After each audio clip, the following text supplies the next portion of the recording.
Gracias por la oportunidad que tengo de poder presentar la palabra de Dios en esta mañana. Estamos felices y contentos por estar aquí en la casa de Dios. Gracias a Fusiano por haber orado por su servidor, y yo sé que hay otras personas que también estaban orando para que el estudio de esta mañana, la presentación de esta mañana, sea lo que Dios dice, que sea palabra de Dios y no palabra de hombre. El título de nuestro tema esta mañana es ¿a qué vino Cristo? Una pregunta. ¿A qué vino Cristo? Si yo hiciera esta pregunta, ¿qué me contestaría usted? ¿A qué vino Cristo? Posiblemente la gran mayoría de las personas aquí nos contestarían: Cristo vino a salvar la raza humana. Y sí, Cristo vino a salvar la raza humana. Pero mi pregunta es, ¿a esto nomás vino Cristo? ¿A esta tierra? ¿Qué creen ustedes? ¿Este era el trabajo de Cristo aquí en esta tierra? ¿Sabe? Cuando empezamos a estudiar las cosas que vino Cristo a hacer en la tierra, podemos encontrar una infinidad de cosas que Cristo vino a hacer en la tierra, además de morir por la raza humana en la cruz del Calvario. Y cuando Cristo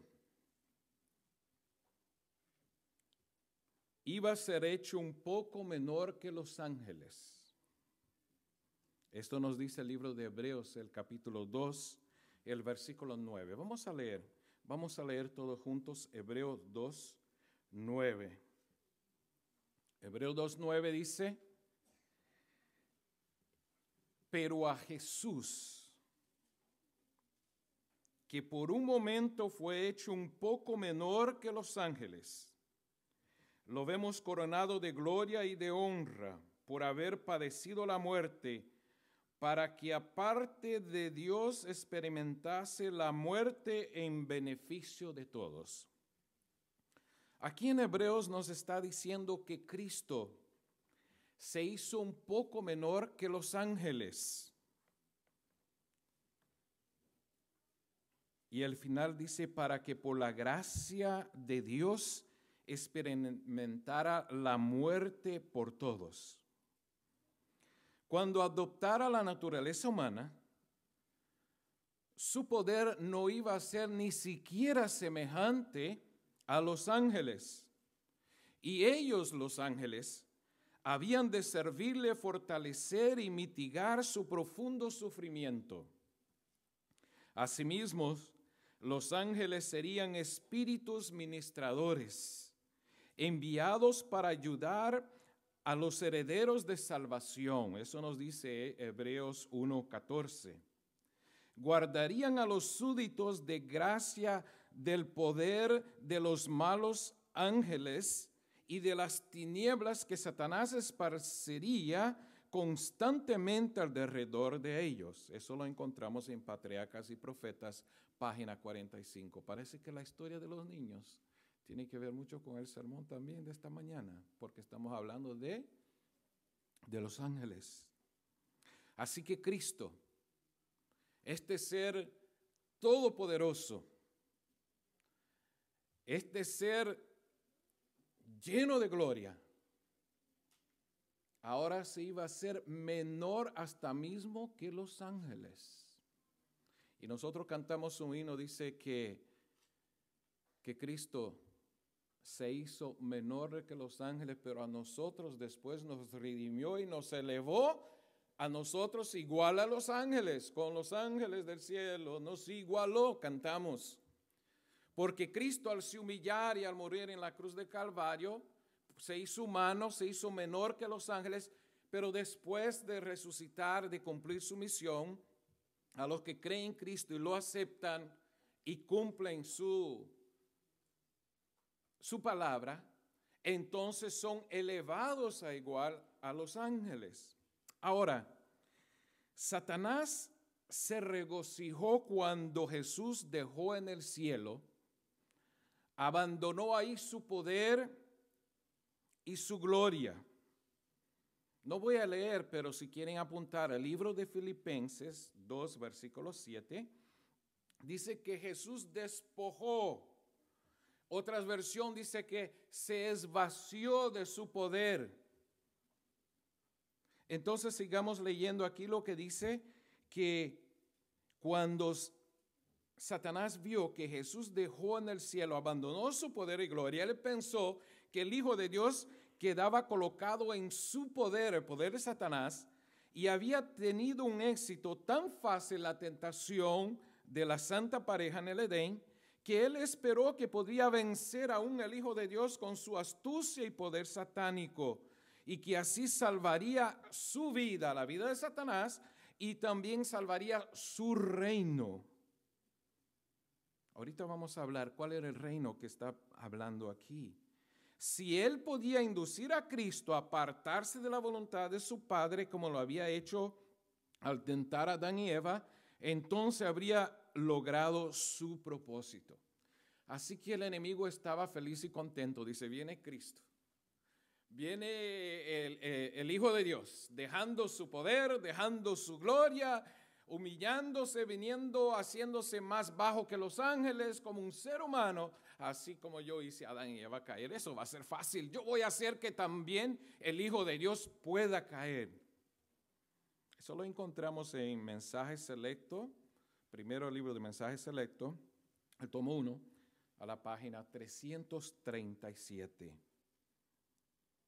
Ahora, ¿qué vino a hacer Cristo aquí en esta tierra? Cristo, la luz del mundo, veló el esplendor deslumbrante de su divinidad y vino a vivir como hombre entre hombres, a fin de que ellos pudieran conocer a su Creador sin ser consumidos. Porque si Dios se presentara ante el hombre es ¿qué? Consumido.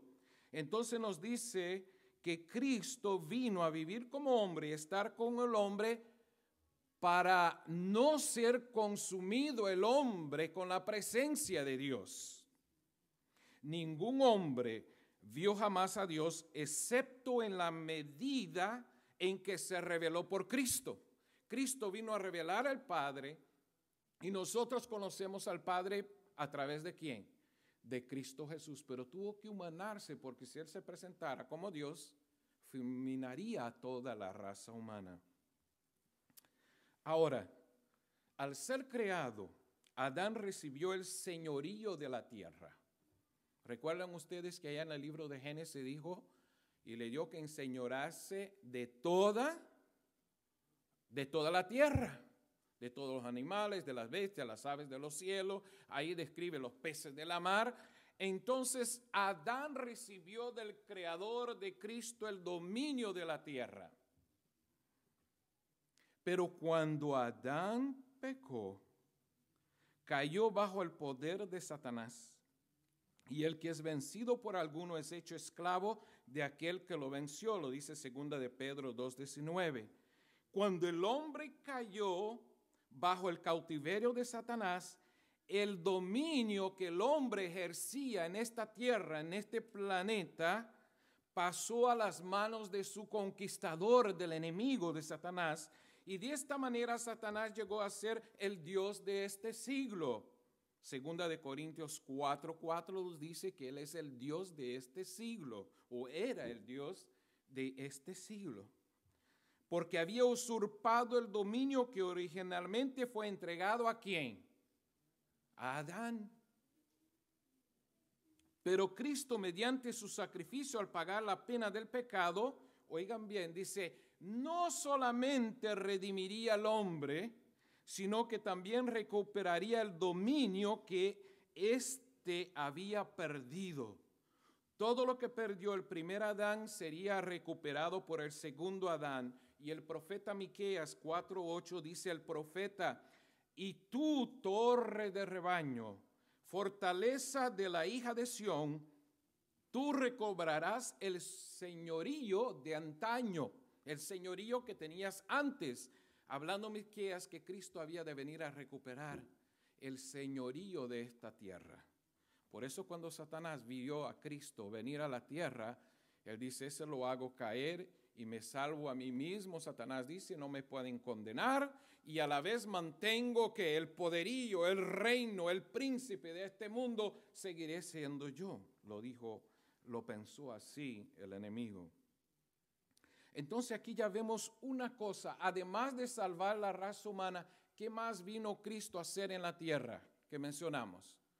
A recuperar ¿qué? El dominio de la tierra.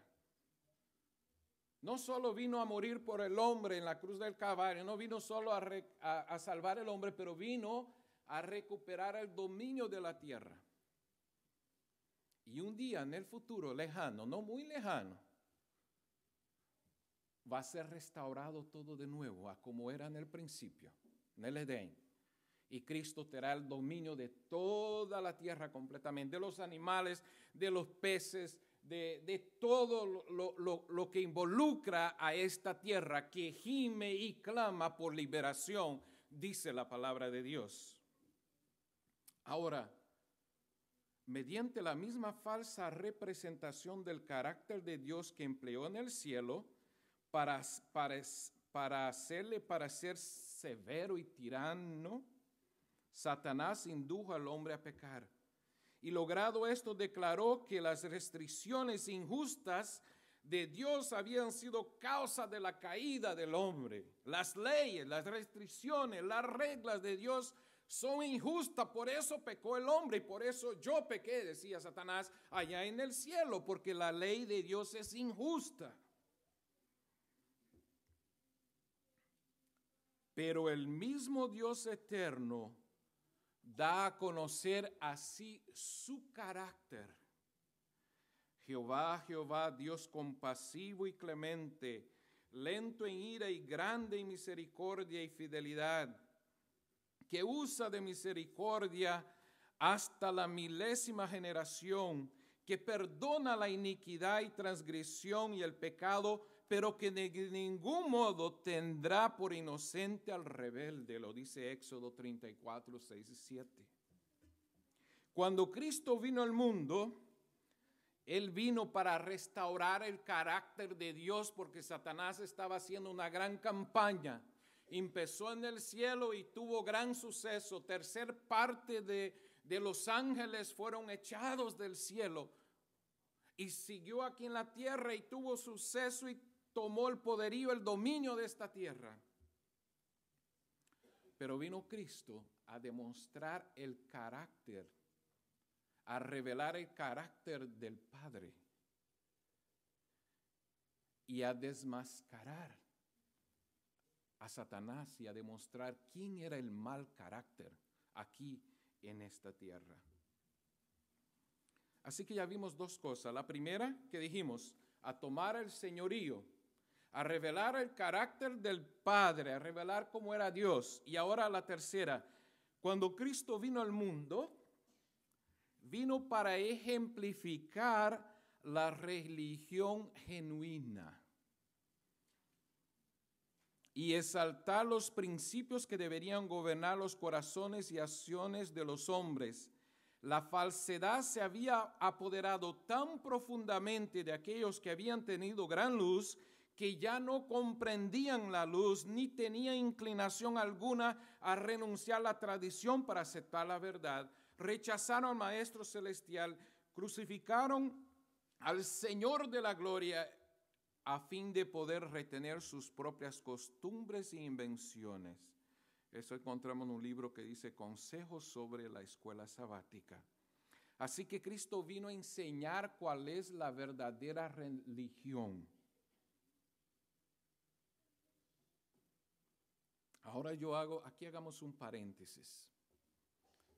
Si la verdadera religión estaba tan distorsionada, Cristo vino a revelar la verdadera religión y a enseñarnos cuál es la verdadera religión.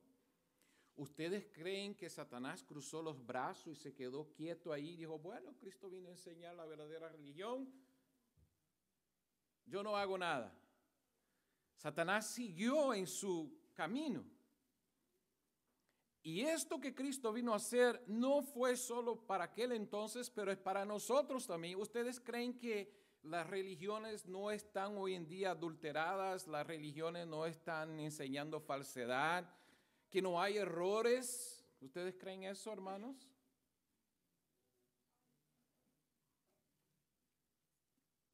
¿Será que este mensaje es para nosotros ahora también? Voy a hacer un paréntesis aquí para presentarles algo.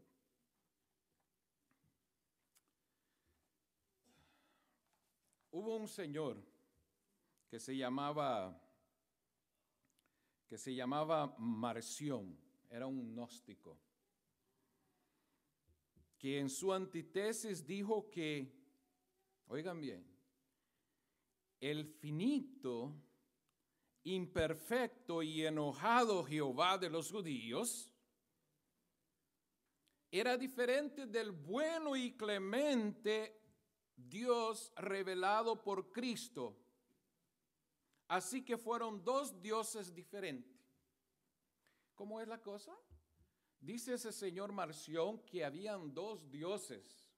Uno era finito, imperfecto y enojado, el Dios Jehová, el fuego consumidor de los judíos, y había otro que era bueno, revelado en Cristo. Así que habían dos dioses. Y saben que esas doctrinas, esas herejías inventadas por Satanás, poco a poco van entrando sutilmente, en inglés se dice creeping, ¿no? Lentamente, sutilmente, van entrando a las diferentes denominaciones. Y la gente empieza a creer eso, que el Dios del Antiguo Testamento era fuerte, era malo, un fuego consumidor. Y el Dios del Nuevo Testamento es todo bondad, todo alegría, todo. Y yo lo pregunto, ¿será que no hay entre nosotros algunos que creen de esta manera? ¿Será que algunos de nosotros cree que la salvación es diferente del Antiguo Testamento que del Nuevo Testamento? Según Marción, el Dios del Antiguo Testamento era malvado y creador del mal. Inventó el mal. Pero el del Nuevo Testamento dice es bueno y clemente. Hay muchas religiones que ni siquiera te dan la Biblia con el Viejo Testamento, te la quitan y dicen aquí está la Biblia y te lo dan nomás el Nuevo Testamento. Usted dice, pero ¿y por qué falta el Viejo Testamento? ¿Qué pasó? No, eso no, el de Mateo para adelante, algunos te dan salmos y alguna otra cosa, pero nada de esto, porque esto no, ya pasó, eso no sirve. Tú no necesitas de esto, dicen. Hay un señor que inventó una otra, y eso fue por el año 100, lo que acabo de mencionar. Pero esas mismas doctrinas hoy en día están colgando el mundo, las denominaciones, las religiones. Fueron consideradas herejías y rechazadas, pero poco a poco ellos van entrando e infiltrando las denominaciones. Hay otro señor que hablaba de modalismo o monarquismo. El modalista que declara un Dios, el mismo Dios apareciendo en tres modos diferentes, por eso se llama modalismo. La revelación fue el Padre en el Antiguo Testamento, el Hijo en los Evangelios y el Espíritu Santo desde el Pentecostés. Así que dice que solo un Dios, pero que se reveló de diferentes maneras. Así que para este Señor no hay Trinidad, solo un Dios y ya se acabó. Y ustedes conocen hoy las denominaciones, muchas denominaciones y algunos quizás hasta dentro de la iglesia adventista que ya están dudando de la Trinidad. Hay iglesias que dicen que solo Jehová y nada más, lo demás es creado, no es Dios, el Espíritu Santo una fuerza. Entonces para ellos no existe la Trinidad, no es un Dios, pero un Dios trino, que los tres son dioses en tres personas. Dicen, no, es que se manifestó de esta forma aquí, se manifestó de esta forma allá en el Nuevo Testamento y después del Pentecostés se manifiesta de esta forma. Pero dice, es el mismo Dios, solo un Dios, solo uno y no más, solo un Dios. Miguel de Servetus o Villanueva, uno que participó en el año 1500 de la Reforma, él dijo que no hay apoyo bíblico para la Trinidad. Dice que no hay apoyo bíblico, no hay Trinidad. Ahora yo les hago una pregunta. ¿Ustedes saben por qué nosotros estamos estudiando la lección de la escuela sabática que dice ¿cuál es el título de este trimestre? ¿Cómo crecer en Cristo? ¿Ustedes saben por qué estamos estudiando esto? ¿Ustedes saben por qué? Hace un poco tiempo atrás la Iglesia Adventista añadió una doctrina, la doctrina número 28. Teníamos 27 doctrinas por 150 años y ahora tenemos la doctrina número 28. ¿Y cuál es esa doctrina? ¿Ah? Por ahí oí, pero bajito, dilo fuerte. Es crecer en Cristo. Ahora yo les pregunto, ¿es eso nuevo? No, usted va en el Espíritu de Profecía, usted va en la Biblia y lo encuentra muchos versículos. Hasta tuvimos uno de memoria, de lectura bíblica que lo leímos esta mañana. Ahí lo hablaba de crecer en Cristo, pero lo que pasa es que poco a poco hay muchos que ya no empezaron a creer de que no hay que crecer en Cristo, hay que bautizarse, recibir a Cristo y ya se acabó. Ya estoy salvo. Ya no tengo que hacer más nada. Ya me senté en la carpetita que me lleva al cielo y entonces nuestros líderes decidieron, no es que una doctrina nueva, no es algo nuevo que están creyendo los adventistas, no es que descubrieron algún error, nada de esto, es para recalcar de que nosotros cuando nos bautizamos, aceptamos al Evangelio y de ahí adelante tenemos que crecer en Cristo cada día, día a día, hasta que lleguemos a la plenitud, a la estatura de Cristo. Bueno, así que hay un Dios diferente en el Antiguo Testamento, no el Nuevo. ¿Es la gracia diferente? ¿La manera de salvar es diferente? No, ellos miraban lo que había de venir, ellos miraban adelante y nosotros miramos atrás el que vino. El mismo Dios que mandó las 10 plagas en Egipto es el Dios que va a mandar las 7 plagas en el tiempo final. El mismo Dios que destruyó a Sodoma y Gomorra con fuego y azufre va a distribuir a los impíos en el tiempo final con fuego y azufre. El mismo Dios que da vida eterna también dará muerte eterna a los impíos después de los 1000 años. El mismo Dios que purificó la tierra con agua en Apocalipsis destruirá y la purificará con fuego. El mismo Dios que sustentó a Israel con pan y agua no dejará faltar pan y agua a su remanente en la tribulación. Escribió la ley en tablas de piedra en el Antiguo Testamento y le dio a Moisés para que pusiera dentro del arca. Es el mismo Dios que escribe su ley en nuestro corazón. Él pidió la circuncisión del prepucio, pero después de su muerte en la cruz del Calvario, Él pidió la circuncisión del corazón. Y es ese Dios de amor. Es el mismo ayer, hoy, mañana y por los siglos. Dios no cambia. Gracias a Dios porque lo podemos ver, su amor inmensurable, y podemos ver en su palabra.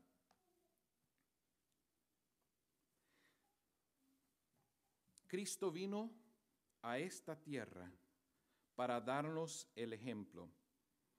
Ahí en el libro de Juan 13:15, la palabra de Dios lo dice, quizás si alguno quiere buscar o si no, si quiere apuntar, por favor, ahí dice, ejemplo os he dado para que como yo os he hecho vosotros también hagáis.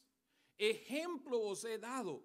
Él vino a dar el ejemplo de cómo es la verdadera religión, de cómo podemos nosotros obedecer. El Salvador del mundo venció a Satanás en el desierto de la tentación. Venció para mostrar al hombre cómo puede vencer.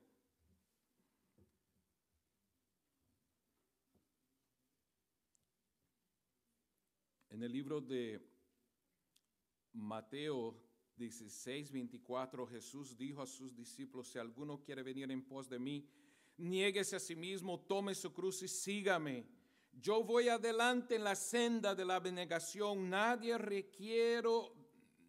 requiero de vosotros, mis seguidores, sino aquello de lo cual yo, vuestro Señor, os he dado ejemplo por mi propia vida. Eso lo encontramos en Joya de los Testimonios, página 336, basado en lo que dice Mateo 16:24. La gran obra que Jesús anunció que había venido a hacer fue confiada a los que siguen en la tierra.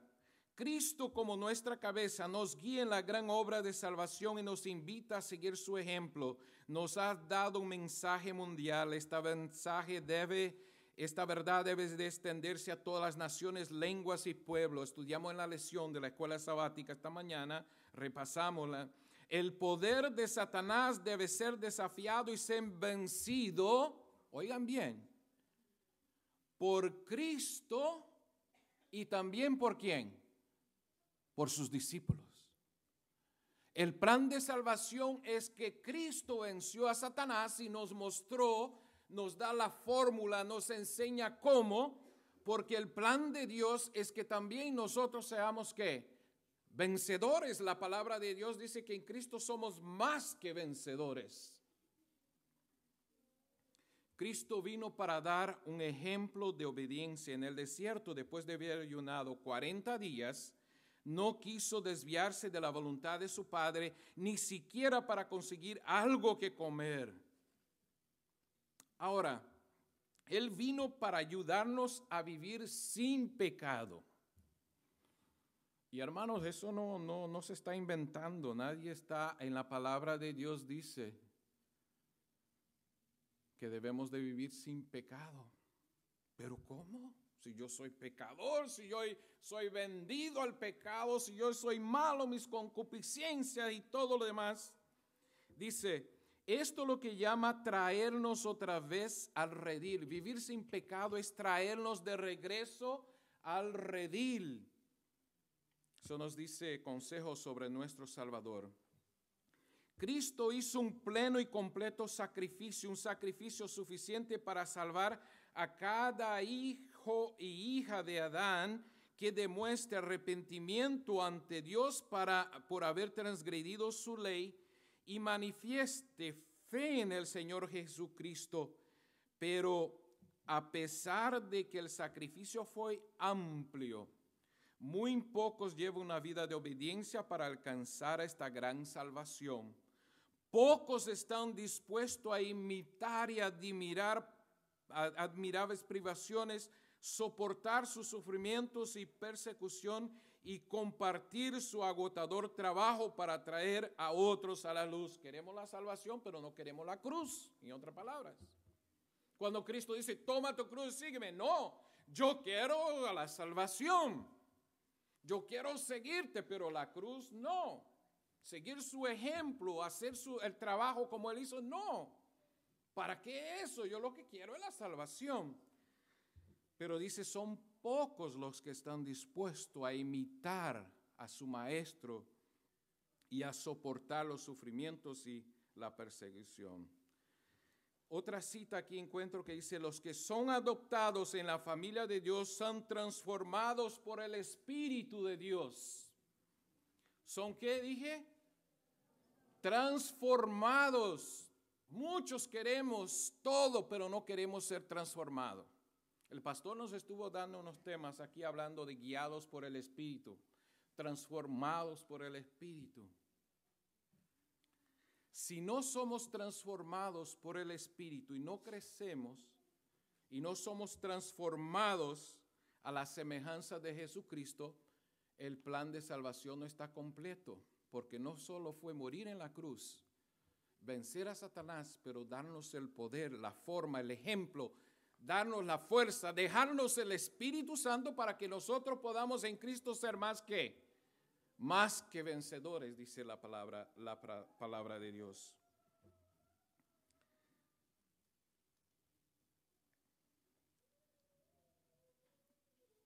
Los que son adoptados a la familia de Dios son transformados por el Espíritu de Dios. La complacencia propia, el amor supremo por el yo son cambiados por abnegación, y el supremo amor a Dios, eso es lo que brota en el corazón del que ha sido transformado por el Espíritu. Nadie hereda la santidad por nacimiento, ni por método alguno que pueda idear llegar a ser leal a Dios.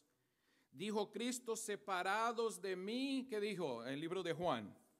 Nada podéis hacer. Eso está en Juan 15, el versículo 5. La justicia humana es como un trapo de inmundicia, pero todas las cosas son posibles con Dios. Todo es posible si podéis creer. Todo es posible con Dios. En la fortaleza del Redentor, el hombre débil y propenso al errar puede llegar a ser más que vencedor sobre todas las cosas. Pero muy pocos siguen su ejemplo en ferviente y frecuente oración a Dios. El ejemplo de Cristo es que debemos de estar en frecuente, ¿qué? Oración a Dios, pidiendo para soportar las pruebas en esta vida y cumplir los deberes diarios. Cristo es el capitán de nuestra salvación y por sus propios sufrimientos y sacrificio ha dado ejemplo a todos sus seguidores de que la vigilancia y la oración y el esfuerzo perseverante son necesarios de parte de ellos para representar correctamente el amor que moraba en su pecho por la raza caída. El Señor nos ordena: forzaos para entrar por la puerta estrecha. Por la puerta angosta, alguna traducción dice. Porque os digo que muchos procuran entrar y no la podrán. Lucas 13, 24. Dice: entrar por la puerta estrecha, porque ancha es la puerta y espacioso el camino que lleva a la perdición, y muchos son los que entran por ella, porque estrecha es la puerta y angosto el camino que lleva a la vida, y pocos son los que la hallan. El mismo Cristo lo dijo, que muy pocos se encuentran la puerta estrecha que lleva al cielo. Todos queremos lo fácil, todos lo queremos lo instantáneo, todos lo queremos así, ya y una vez, ya, salvo, siempre salvo, y bueno, y ya, todo. Nosotros vivimos de todo instantáneo. Pero dice que muy pocos son los que encuentran la puerta estrecha. Cristo también vino para sanar a los dolientes, proclamar la libertad a los cautivos. Él dijo: yo vine para que tengan vida y que tengan vida, como dice, en abundancia. La escuela sabática estaba hablando de la alegría, de la buena medicina, que tengamos vida en abundancia, pero Él nos demostró cómo, qué es lo que se debe comer, qué es lo que se debe beber, qué es lo que se debe de hacer. Confiar en Dios, usar todo lo que todavía nos queda en el mundo, el aire puro, el agua, todas esas cosas que Dios nos hizo para nuestro sanamiento, para nuestra sanidad, perdón. Cristo vino para sanar la enfermedad espiritual tanto como las dolencias físicas. No crean que Cristo vino a sanar la dolencia física, sino primero sanar ¿qué? El espiritual. Y la gran mayoría de las veces Jesús decía: vete y no peques más para que no te venga algo ¿qué? Peor que lo que te ha venido. Cristo vino a sanar la enfermedad espiritual tanto como su dolencia. Lo dice Consejo para los Maestros, página 452. Y Cristo vino para crear de nuevo en el hombre la imagen de Dios. ¿Cristo vino para qué? Para crear de nuevo ¿qué? La imagen de Dios. ¿Cuándo se perdió esa imagen? ¿Cuándo? En el Edén, cuando nuestros padres pecaron, se perdió. Ahora Cristo no solo vino a morir en la cruz del Calvario y salvar la raza humana y muchas otras cosas que hablamos, pero además de eso dice que vino ¿para qué? Para restaurar la imagen de Dios en nosotros cuando Adán y Eva fueron creados y salieron de la mano de su creador, que reflejaban la imagen de Dios. Ellos reflejaban la imagen de Dios. No encuentro el versículo aquí que es tan importante que lo tenía. A ver si lo encuentro aquí. Aquí está. Está en Corintios 3:18. Vamos a leer, hermanos, esta creencia también para muchos está un poco dudosa. Y hasta dentro de la iglesia adventista me avergüenzo decir, hermanos, que todavía hay personas que no aceptan esto. Segunda de Corintios, yo creo que le dije primero. Es segunda de Corintios, el capítulo 3, el versículo 18. ¿Qué es lo que dice ahí la palabra de Dios? Dice, por tanto nosotros todos al contemplar con el rostro descubierto como en un espejo la gloria del Señor, nos vamos transformando a su imagen como la creciente gloria que viene del Señor, que es en el Espíritu. Dice que constantemente contemplando a Dios, contemplando a Cristo, nosotros somos transformados ¿a qué? A la imagen de Cristo. Y el propósito que tenemos aquí en la tierra, después que llegamos y conocemos a Cristo, es que reflejemos, to mirror God's image, es que reflejemos la imagen de Dios a este mundo. Eso es lo que quiere Dios con nosotros. Ahora, déjame leer otro texto más aquí que dice la educación superior. ¿Cuántos aquí tienen educación superior?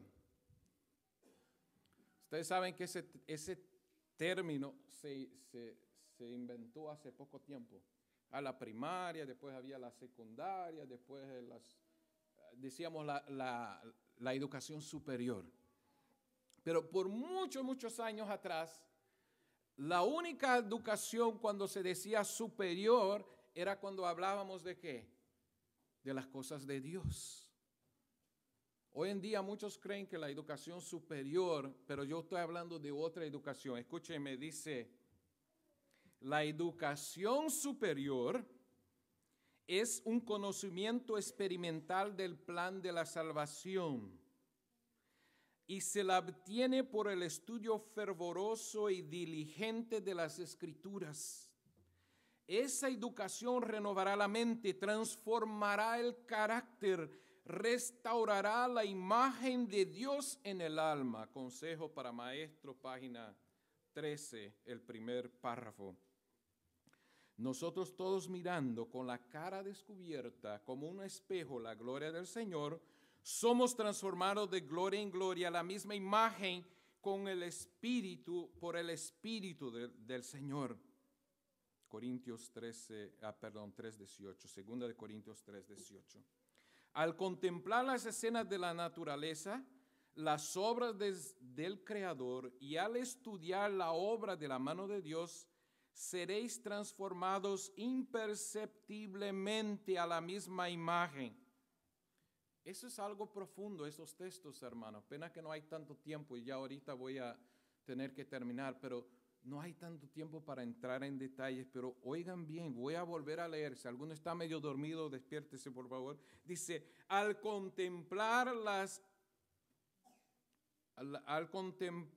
observar el carácter, ya me perdí ahora. Al contemplar las escenas de la naturaleza, cuando nosotros vamos a ver la naturaleza, ¿cuántos de nosotros vemos la naturaleza? No muchos. Algunos tenemos que manejar y pasamos por campo y por árboles. A mí me encanta en las tardes, cuando voy a mi trabajo, yo empiezo a las tardes, y cuando veo las cosas, la naturaleza, a mí me encanta, me fascina. Dice, al contemplar las escenas de la naturaleza, las obras del Creador y al estudiar las obras de la mano de Dios, seréis transformados imperceptiblemente. O sea que no nos damos cuenta que estamos siendo transformados a la imagen de Dios y estamos siendo transformados. Los demás se darán cuenta, pero nosotros no nos damos cuenta. La persona que observa el carácter del que contempla a Jesús ve la misma semejanza como estuviera viéndolo a Él en un espejo. Ellos ven a Cristo en nosotros, a igual que estuviéramos viendo a Cristo a través de un espejo.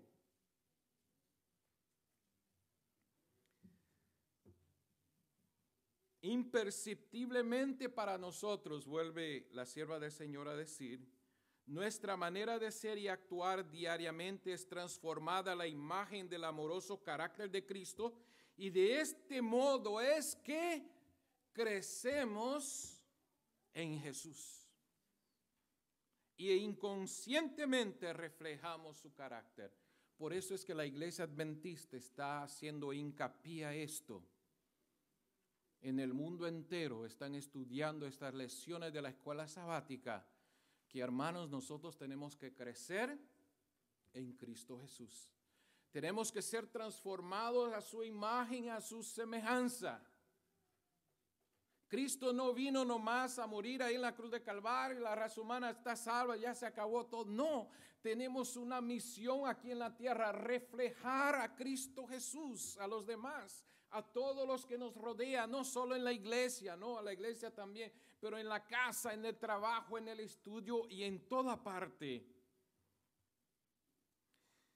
El mayor anhelo de Cristo es otorgarnos la santidad. Desea hacernos partícipes de su naturaleza. ¿Qué quiere decir ser partícipe de la naturaleza de Cristo? ¿Ustedes entienden esto, hermanos?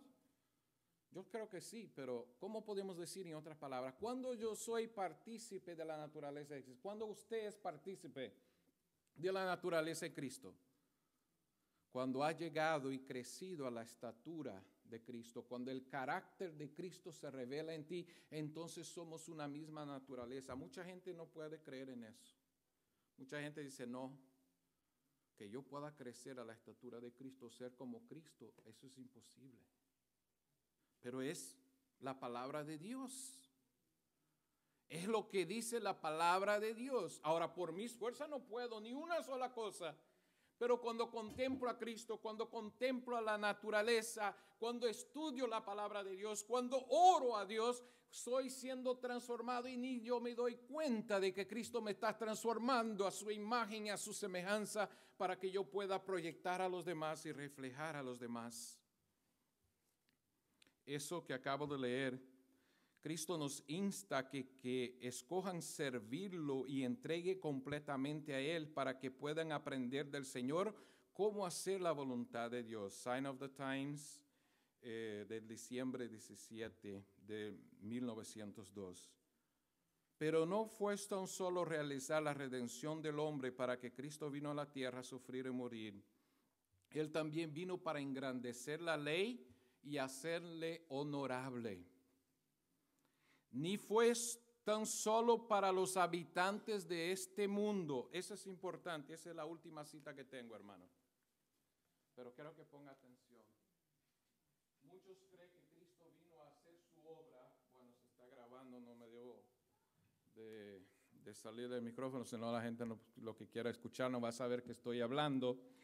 Déjame decirles que algunos creen que Cristo vino a morir nomás por la raza humana y aquí se acabó las cosas. Escuchen bien este párrafo. Cristo no vino solo para realizar la redención del hombre.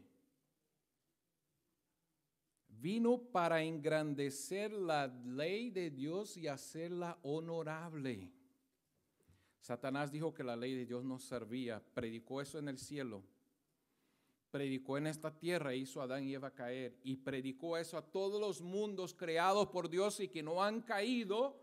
Él lo ha predicado por todo el universo diciendo que la ley de Dios tiene falla, que no estaba buena, que no, el hombre no puede obedecer. Entonces ahora vino Cristo a demostrar no solo a nosotros de esta tierra, pero dice de todo el universo. Sigo leyendo. Ni fue tan solo para los habitantes de este mundo respetasen la ley, la cual debía ser respetada, sino también para demostrar a todos los mundos del universo que la ley de Dios es inmutable, que no se cambia, es perpetua, es para siempre. Si pudiera cambiar, no necesitaría Cristo venir a morir, pero como es perpetua, es eterna, no se puede ni un tilde, ni una jota quitarse de la ley. Cristo vino a demostrar al universo, así que no solo a nosotros, sino que a todo el universo, que la ley de Dios es honrable, que es inmutable. Y Él vino a exaltar, a engrandecer la ley de Dios. Si las exigencias de ella hubiera podido descartarse, el Hijo de Dios no había necesitado dar su vida para expiar por la transgresión de ella. La muerte de Cristo prueba que la ley es inmutable. El sacrificio al cual el amor infinito impelió al Padre, al Hijo, a fin de que los pecadores pudieran ser redimidos, demuestra todo el universo, y nada que fuese inferior a este plan había bastado para demostrarlo, que la justicia y la misericordia son el fundamento de la ley y del gobierno de Dios. Así que, hermanos, en esta mañana nosotros estuvimos viendo diferentes pasos, diferentes cosas que Cristo hizo. Y hay más cosas, yo podía añadir, pero el tema es para un ratito nomás, no es para todo el día, ¿verdad? Pero esas son las cosas más fundamentales que ese su servidor pudo encontrar de cuál es la tarea, la misión de Cristo aquí en la tierra.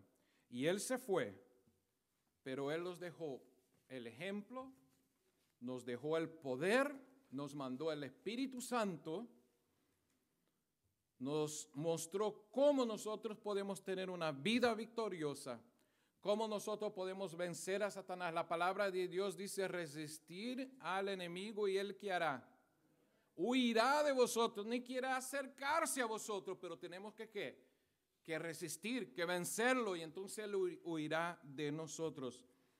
Así que no solo vino a salvar la raza humana, sí vino a salvar, y eso es lo importantísimo, es lo más importante. Pero hay muchas otras cosas que vino Cristo a hacer. Restaurar el carácter de Dios, magnificar la ley de Dios, darnos el ejemplo, sanarnos espiritualmente y físicamente, a tener de vuelta el dominio de esta tierra y de este planeta, que llegará el día que todos se van a arrodillar y van a adorar a los pies de Cristo Jesús, porque solo Él es el que merece nuestra gloria, nuestra honra. El honor es para Cristo Jesús. ¿Cómo fue el versículo de memoria que Thais, creo que fue que leyó? ¿Ah? Oh, fue 2 de Corintios 3:18, ¿verdad? Y ahí dice que nosotros podemos ser transformados a la imagen y la semejanza de Cristo Jesús. Podemos tener la misma naturaleza de Cristo, quien se humilló para exaltarnos. Y cuando termine toda esa historia y vayamos al cielo, nosotros vamos a estar igual a los ángeles. Ya no más inferior a los ángeles, sino igual a los ángeles. Y a Cristo Jesús se le dio toda gloria, toda honra y todo poder. Cuando Él subió al cielo, el Padre le volvió a entregar todo el poder, toda la gloria que tenía antes. Lo leímos también en la palabra de Dios. Usted lo marcó allí, Él lo dice, que por un tiempo Él se humilló y se hizo menor que los ángeles, pero después ha de ser que cogido el señorío y recibido toda la gloria y toda la honra y regresará muy pronto como Rey de Reyes, Señor de Señores. Yo te invito a que haga una decisión de seguir el ejemplo de Cristo, que nos dediquemos a meditar en Cristo, en la palabra de Dios, en la naturaleza, orar y permitir que el Espíritu Santo nos transforme, que el Espíritu Santo nos cambie, nos redarguye, nos corrige, nos insta para que nosotros podamos reflejar a Cristo Jesús. Solamente podamos si seguimos el ejemplo de Cristo. Él nos demostró exactamente cómo. Estuvo aquí 3 años y medio demostrando a nosotros cómo podemos hacer para vencernos también, y al final nos dará la corona de vida, nos dará la vida eterna. Que Dios te bendiga y que el mensaje de esta mañana sea de aliento, sea para darnos entusiasmo de que sí se puede, como dicen los mexicanos, ¿verdad? Sí se puede, con el poder de Dios, con la ayuda de Dios, con el Espíritu Santo en el corazón, sí se puede restaurar la imagen de Dios. Podemos crecer nosotros a la estatura de Cristo, la naturaleza de Cristo será la que brotará de dentro de nosotros, pero la gloria y la honra para Cristo. Amén.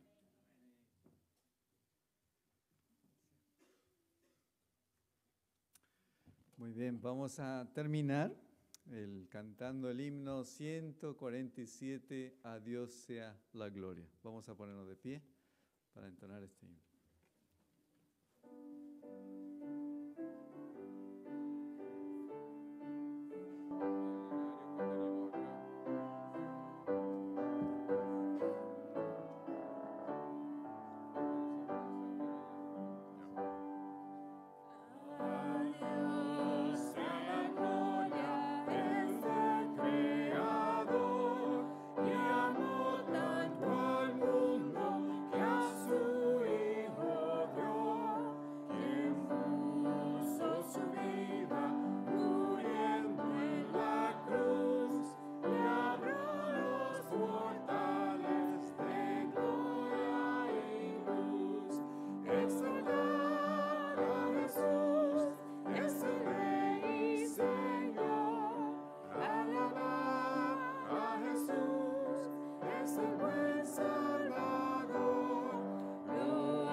Padre nuestro que habita en las alturas de los cielos,